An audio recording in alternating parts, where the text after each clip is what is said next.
AB classes YouTube channel में आप सभी का स्वागत है। आज का सब्जेक्ट है मशीन कंपोनेंट डिजाइन और आज हम लोग इस सब्जेक्ट में समझेंगे गर्वर मेथड।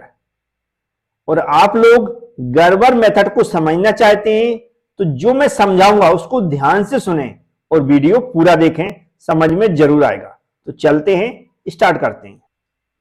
तो अब आप लोग ध्यान से सुनेंगे।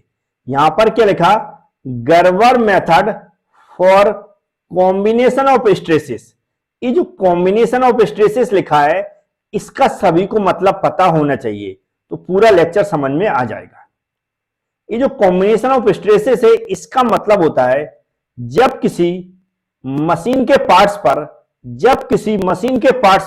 साइक्लिक लोडिंग होती है, जब किसी मशीन के पार्ट्स पर साइक्लिक लोडिंग होती है तो साइक्लिक लोडिंग के दौरान उस मशीन के पार्ट्स में डिफरेंट टाइप्स के स्ट्रेसेस जनरेट होते हैं, खासकर वेरिएबल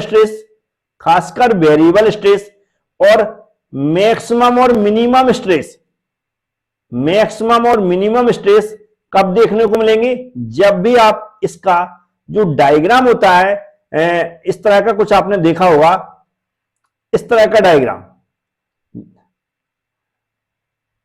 तो ये जो कंप्लीट साइकिल के दौरान हम देखते हैं, यहां पर मैक्सिमम स्ट्रेस देखते हैं सिग्मा मैक्स, और यहां पर हम क्या देखते हैं, सिग्मा मिनिमम है। और जब ये सिग्मा मैक्स और सिग्मा मिनिमम स्ट्रेस जब हम देखते हैं तो इनका हम लोग क्या करते हैं, मीन स्ट्रेस भी निकालते हैं। क्या निकालते हैं? मीन स्ट्रेस भी निकालते हैं। तो ये जो डिफरेंट टाइप्स के जब स्ट्रेसेस लगते हैं साइक्लिक लोडिंग के दौरान तो उन्हें हम क्या बोलते हैं, कॉम्बिनेशन ऑफ स्ट्रेसेस। तो जो गर्वर थे, जो यहां पर लिखा है, जिनका नाम एक व्यक्ति थे, कौन थे? एक व्यक्ति थे। इन्होंने एक एक्सपेरिमेंट किया। क्या किया? एक एक्सपेरिमेंट किया खासकर डक्टाइल मटेरियल के ऊपर और बेंडिंग स्ट्रेस के दौरान। मतलब कोई एक शाफ्ट है, मान लेते क्या है, एक शाफ्ट है, यहां पर ऐसे ही मैं मान लेता हूं, ये क्या है, एक शाफ्ट है और ये क्या है, रोटेट हो रही है। और यहां पर मैंने मान लिया लोड लग रहा है तो थोड़ी बेंड होगी। क्या होगी? बेंड होगी, मतलब साइक्लिक लोडिंग हो रही है इसमें। जब बेंडिंग होगी तो इसमें जो स्ट्रेसेस लग रहे हैं, कौन से?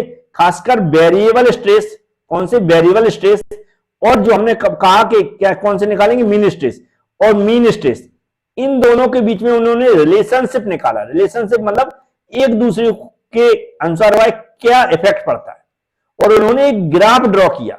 उस ग्राफ में इनने क्या किया, लोड को, जो अलग अलग लोड पर एक कंडीशन चेक की, उसमें देखा है इस स्ट्रेसेस के दौरान उन पॉइंटों को इन्होंने ढूंढने की कोशिश की जिन पॉइंटों पर ये मटेरियल फेल हो जाता है, या फेलियर पॉइंट निकालने की कोशिश की, जो कि यहां पर आपको लिखा दिख रहा होगा। क्या लिखा? फेलियर पॉइंट इन्होंने निकाले।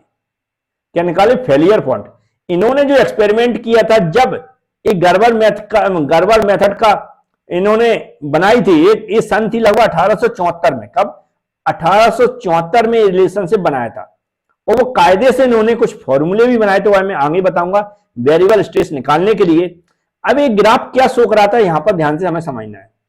यहां पर इन्होंने क्या किया, वेरिएबल स्ट्रेस को कैलकुलेट किया और मीन स्ट्रेस निकाले और दोनों के ग्राफ बनाए। ग्राफ आप जानते हैं कि यहां पर वेरिएबल स्ट्रेस होगा, फिर यहां पर अलग होगा कुछ, धीमे धीमे वेरिएबल स्ट्रेस बढ़ता गया जैसे यहां पर लोड की कंडीशन हुई। और इधर क्या किया उन्होंने, मीन स्ट्रेस। ऐसे निकालते निकालते गए कि इन्होंने क्या किया, उस मटेरियल की अल्टीमेट स्ट्रेंथ निकाली। क्या निकाली? Ultimate strength. और क्या निकाली? इंड्योरेंस लिमिट निकाली। क्या? इंड्योरेंस, या इंड्योरेंस स्ट्रेंथ भी बोल सकते। क्या बोल सकते? Endurance strength. और क्या निकाली? Ultimate strength. अब इंड्योरेंस स्ट्रेंथ क्या होती है, अल्टीमेट स्ट्रेंथ क्या होती है, भी बहुत बार हम लोग चर्चा कर चुके ऑलरेडी। इंड्योरेंस लिमिट पर तो वीडियो भी बना चुके, तो उसको जाके देख लें। इंड्योरेंस नॉर्मल बोले तो एक इंड्योरेंस स्ट्रेंथ क्या होती है, वह स्ट्रेंथ जिस पर मटेरियल फेल ना हो, या वह पॉइंट जिसके बाद मटेरियल फेल हो जाता हो, लेकिन उस पॉइंट पर, जिस पॉइंट पर मटेरियल फेल ना हो, उसे हम क्या बोलेंगे? इंड्योरेंस लिमिट बोलेंगे, या स्ट्रेंथ भी बोल सकते हैं। तो अल्टीमेट स्ट्रेंथ आपने कहां पर देखी होगी, जब भी आपने जो डायग्राम पढ़ा होगा, कौन सा वाला, स्ट्रेस स्ट्रेंथ का रिलेशनशिप इस तरह का पढ़ा होगा। तो यहां पर क्या देखते हैं, अल्टीमेट स्ट्रेंथ देखते हैं क्या स्ट्रेस और स्ट्रेन का डायग्राम। यहाँ अल्टीमेट स्ट्रेंथ के मतलब और लोड बढ़ाते हैं तो क्या होता है, इधर हमें फ्रैक्चर मिलता, क्या मिलता, फ्रैक्चर, मतलब वह स्ट्रेंथ जिसके बाद और लोड लगाते हैं तो मटेरियल फेल हो जाएगा। तो इनके भी इन पॉइंटों पर क्या किया उनने, ये ग्राफ ड्रॉ किया, जो यहां पर दिख रहा होगा, जो ये जो ग्राफ ड्रॉ किया, ये कैसे किया, उन्होंने फेलियर पॉइंट निकाले। ये आपको दिख रहा है डॉट डॉट डॉट डॉट जो यहां पर दिख रहा है, ये सब क्या है, आगे पीछे फेलियर पॉइंट है। तो उन्होंने क्या निकाले, फेलियर पॉइंट निकाले, जिन पॉइंटों पर ये फेल हो सकता है। और जो इनका ग्राफ बना तो वह कैसा बना, पैराबोला बना। क्या पैराबोला टाइप का आपको दिख रहा है, पैराबोला जो आपको यहां पर दिख रहा है, इस तरह का बना हुआ है, जिस तरह का शेप बना हुआ है। और इन्होंने इसको गर्बर पैराबोला भी बोला। क्या बोला, गर्बर पैराबोला भी बोला इन्होंने। तो ये कौन थे, गर्बर एक व्यक्ति थे जिन्होंने क्या किया, एक एक्सपेरिमेंट किया और वेरिएबल स्ट्रेस और मीन स्ट्रेस के बीच में रिलेशनशिप निकाला, और रिलेशनशिप पे क्या देखा है, अल्टीमेट स्ट्रेंथ तक क्या किया इनने, और एक्सपेरिमेंट किया, इधर कहां तक किया था, इंड्योरेंस स्ट्रेंथ तक, और उन पॉइंटों को ढूंढा जिन पर मटेरियल फेल हो सकता है। और इनको एक ग्राफ में जब इनने प्लॉट किया तो इनके ग्राफ में किस तरह का शेप आया, पैराबोला टाइप का शेप आया।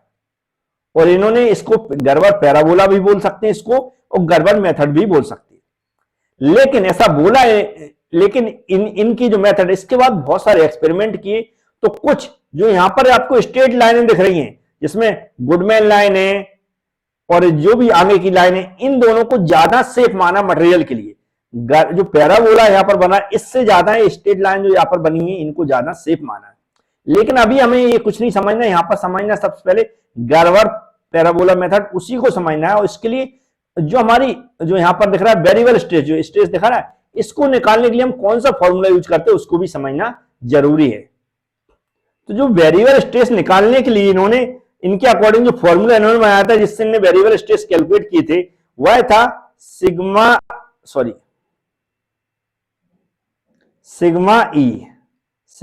ई था।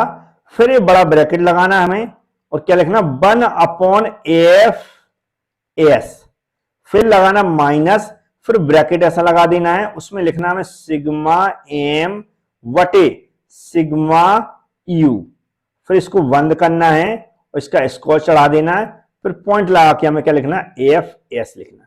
अब इसमें हमें पता होना चाहिए कौन किसको क्या रिप्रेजेंट करता है। सिग्मा भी मतलब वेरिएबल स्ट्रेस होता है, सिग्मा ई का मतलब होता है इंड्योरेंस स्ट्रेंथ, एफ एस क्या, फैक्टर ऑफ सेफ्टी, क्या factor of safety, sigma M क्या, मीन स्ट्रेस, सिग्मा यू क्या, अल्टीमेट स्ट्रेंथ, और सिग्मा एफ एस क्या है, फैक्टर ऑफ सेफ्टी।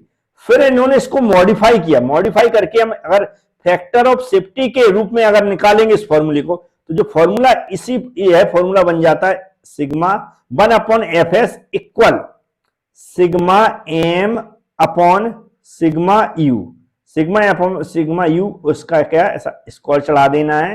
फिर हमें आगे क्या लिखना, F S plus sigma we upon sigma ई।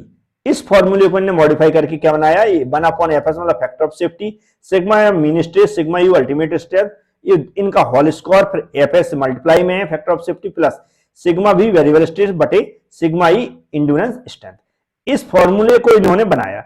लेकिन इन्होंने कहा यदि हम इसमें फटीग स्ट्रेस कंसंट्रेशन फैक्टर, क्या फटीग स्ट्रेस कंसंट्रेशन फैक्टर यदि हम शामिल करते हैं, कौन सा, फटीग स्ट्रेस कंसंट्रेशन फैक्टर यदि हम कंसीडर करते हैं, तो ये फॉर्मूला बन जाता है हमारा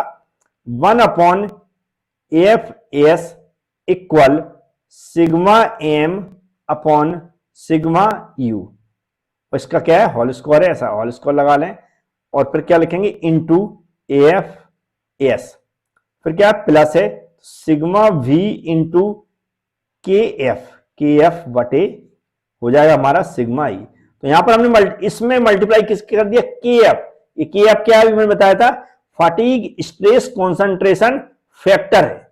तो इस तरह क्या किया इन्होंने, फॉर्मूले बनाए जिनसे इन्होंने कैलकुलेशन करके जो डाटा निकालते थे, वो कैलकुलेशन करने के बाद जो इससे वैल्यू निकलती थी उसको इसमें प्लॉट किया, और इनके प्लॉट करने के बाद इस तरह का एक ग्राफ बना पैराबोला टाइप का, इसको इन्होंने क्या बोला, गर्बर पैराबोला।